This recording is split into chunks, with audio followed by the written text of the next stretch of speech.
La vie peut changer en un clin d'œil lorsque nous prenons une décision qui nous conduit à commettre une grande erreur. C'est une vérité que j'ai apprise à mes dépens, et j'espère que mon histoire servira à vous éviter de répéter mes pas et d'éviter de finir comme moi.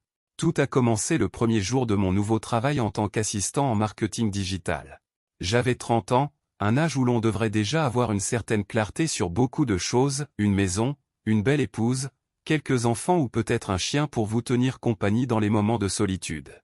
Mais moi, qui n'avais rien de tout ça, je commençais tout juste à trouver ma place dans le monde.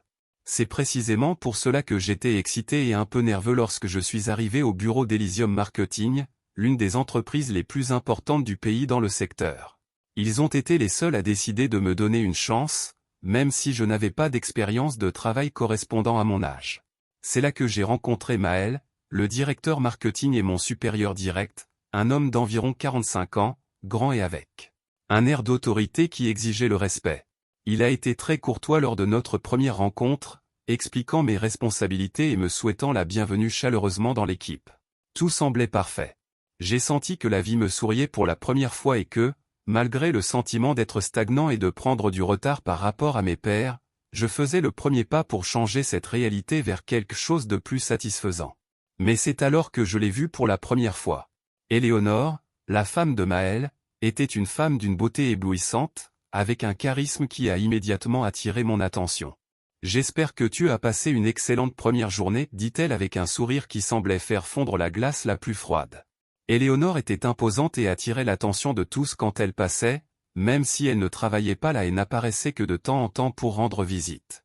Au début, je ne le savais pas. En fait, j'ai supposé qu'elle était juste une autre employée.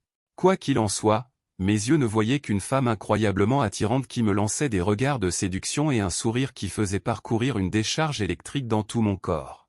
Vous pouvez imaginer dans quel état d'esprit j'étais à ce moment-là. C'était mon premier jour et je voulais faire bonne impression, mais tout ce à quoi je pouvais penser, c'était ses yeux, son sourire et son corps. Tout était si soudain et intense que je me suis retrouvé à me demander si je la reverrais. Mais la vie se chargerait de me donner la réponse que je méritais à ce moment-là, tout ça parce que je ne pouvais pas arrêter de penser à la femme qui m'avait fait ressentir tout ça. « Tu dois être le nouveau, dit-elle d'un ton doux alors que je profitais de mon premier déjeuner en tant qu'employé. J'ai relevé la tête, croisant son regard, et je n'ai pas pu m'empêcher de sentir que toute la nourriture que j'avais mangée voulait sortir de moi à cause des nerfs. « Oui, je suis le roi, enchanté de vous rencontrer, ai-je répondu en essayant de garder mon calme. J'ai serré sa main et elle a accepté. Ensuite, je l'ai légèrement secouée pour être plus cordial et j'ai senti la douceur de son toucher, quelque chose qui m'a totalement surpris. « Je suis Éléonore, se présenta-t-elle. J'espère que tu as passé une excellente première journée, dit-elle avec ce sourire qui semblait illuminer l'ambiance, si tu te sens mal à l'aise ici. Si tu as besoin de quelque chose, n'hésite pas à me le dire, dit-elle en s'asseyant en face de moi. Ses yeux ne cessaient de me regarder et j'ai commencé à me sentir nerveux, mais le sourire rassurant qu'elle m'a donné a suffi pour que je lui fasse confiance. Elle a posé plusieurs questions pour briser la glace entre nous, et quand nous avons fini notre repas, nous sommes allés jeter les déchets. Là, elle a pris son téléphone et m'a demandé de lui donner mon numéro pour que nous puissions rester en contact et qu'elle puisse me venir en aide si besoin. J'ai fait cela sans protester, émerveillé par son hospitalité et sa sympathie. Pendant le reste de la journée, je n'arrivais pas à la sortir de ma tête. Sa présence avait laissé une marque en moi, qui s'est approfondie lorsque, à la fin de la journée, j'ai trouvé un message d'elle sur mon téléphone m'invitant à dîner. Je me suis senti comme un gagnant, car non seulement j'avais décroché un emploi, mais aussi, dès mon premier jour, j'avais obtenu un rendez-vous avec la femme la plus belle de l'entreprise. C'était comme si, soudainement, après tant d'années d'attente, mon moment était enfin arrivé. Avec le recul, je ne peux pas croire à quel point j'étais naïf à l'époque, car j'ai accepté l'invitation sans penser beaucoup, enivré par l'émotion et l'intrigue qu'Éléonore suscitait en moi. Je suis arrivé à l'adresse indiquée et, sans plus attendre, elle s'est jetée dans mes bras, me saluant comme si nous nous connaissions depuis toujours. Le restaurant était élégant mais discret, un cadre indubitablement propice à la conversation. Là, nous avons passé commander, en attendant nos plats, nous avons partagé des histoires de nos vies. Rien d'extraordinaire, mais cela a révélé des aspects de nos personnalités. Peu à peu, la tension que j'avais ressentie au début et l'anticipation d'être seul avec une femme charmante ont complètement disparu. Le dîner était délicieux, mais je ne voulais pas qu'il se termine par une simple refait-sao. Je voulais en savoir plus sur Éléonore, sa vie, ses rêves et ses désirs. Oui, j'avais conscience que ce n'était que le premier jour, mais je me sentais avide d'apprendre à la connaître davantage. Je voulais tout à ce moment-là et c'est là que j'ai proposé une promenade dans un parc à proximité, l'air nocturne chargé d'une énergie spéciale. Quand nous nous sommes finalement arrêtés devant sa voiture, elle s'est penchée et m'a embrassé. C'était un baiser passionné, qui a clairement indiqué que notre rendez-vous n'était pas juste une sortie occasionnelle. Je ne pense pas pouvoir rentrer seule, murmura-t-elle après le baiser. Alors, tu veux que je t'accompagne chez toi, demandai-je, espérant une réponse positive.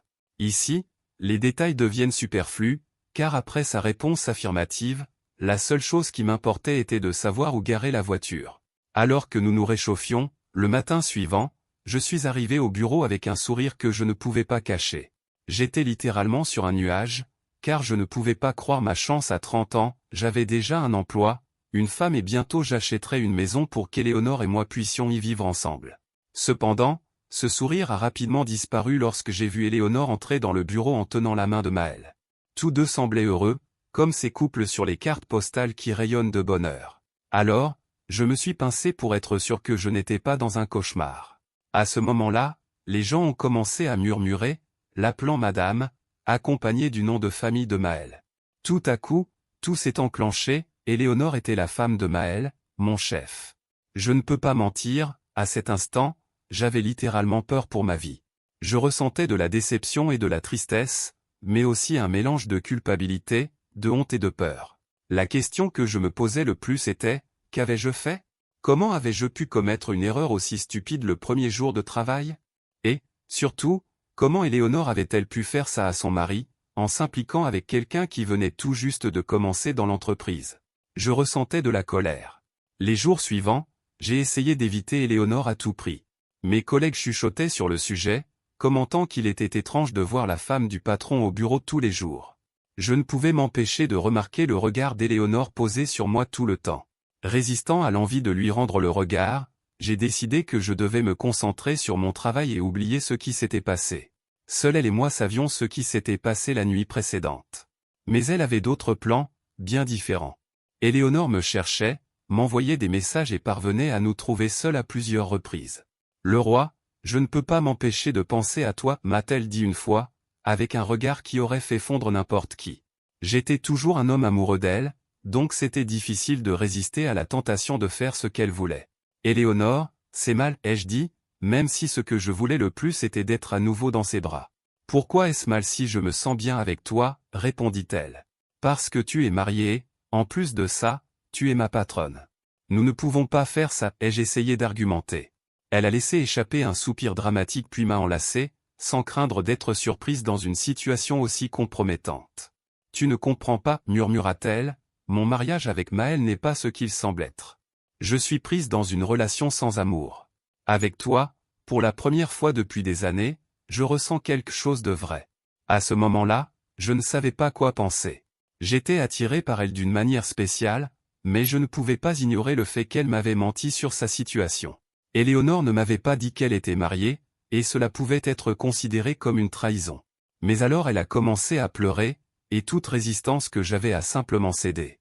S'il te plaît, ne t'éloigne pas. J'ai besoin de toi. Ces paroles étaient remplies de désespoir, et contre mes principes, je me suis laissé emporter par elle. Après ce moment-là, nous avons continué à nous voir en secret. Chaque rencontre était plus intense que la précédente, et je me suis retrouvé incapable de lui résister, me sentant pris entre le désir et la culpabilité. Je ne pouvais pas m'éloigner d'elle. Mais alors la vie a décidé de me remettre à ma place une fois de plus, pour avoir joué avec le feu.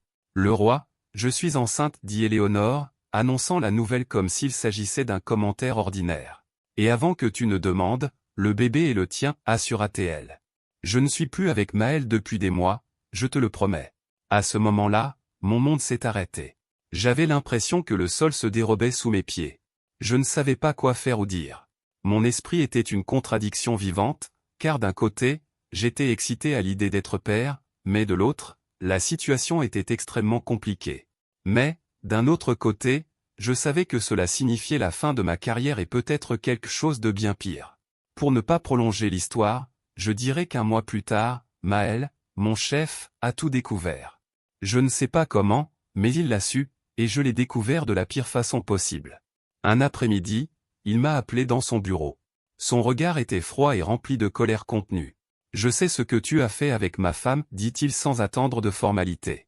Je suis désolé, répondis-je sincèrement, je n'ai pas voulu que les choses en arrivent là. C'est inacceptable, dit Maël. Il avait raison, la situation avait été trop loin et je n'avais aucun moyen de réfuter quoi que ce soit. Mais malgré tout, je savais que je devais assumer la responsabilité. Je vais m'occuper du bébé, lui dis-je avec toute la fermeté que je pouvais rassembler. Maël me regarda et esquissa un triste sourire. J'espère bien, le roi, car entre Éléonore et moi, c'est fini. À ce moment-là, j'étais sans voix. J'ai simplement hoché la tête et suis sorti du bureau, sachant que ce serait aussi mon dernier jour dans l'entreprise. Les mois suivants ont été difficiles. Éléonore et Maël ont divorcé et j'ai essayé de faire face à la situation du mieux que je pouvais. Mais la vérité est que, même si je l'avais évité jusqu'à l'épuisement, quelque chose en moi se brisait à chaque fois que je regardais Éléonore. Je la voyais comme la cause de ma ruine, même si je savais que j'étais aussi coupable. Je ne pouvais m'empêcher de ressentir de la rancœur envers elle. Lorsque notre fils est né, j'ai su que je devais prendre une décision définitive. Je ne pouvais pas continuer avec Éléonore car notre amour avait été une flamme intense mais destructrice, et je devais reconstruire ma vie. J'ai décidé de m'occuper de mon fils, mais de laisser Éléonore derrière moi. J'ai déménagé dans une autre ville, trouvé un nouvel emploi et commencé à reconstruire ma vie. Malgré tout, j'ai tenu ma promesse et j'ai été présent dans la vie de mon fils, mais en maintenant toujours une certaine distance entre nous.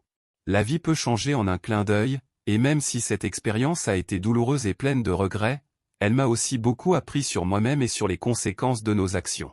J'espère que vous verrez mon histoire comme un rappel que parfois, l'amour peut être aussi destructeur que nos décisions, et que, aussi petites qu'elles puissent paraître, elles peuvent changer notre destin pour toujours. Voilà, c'était mon histoire d'aujourd'hui, je vous demande de mettre un pouce levé et de vous abonner à la chaîne. Merci et à bientôt pour ma prochaine vidéo.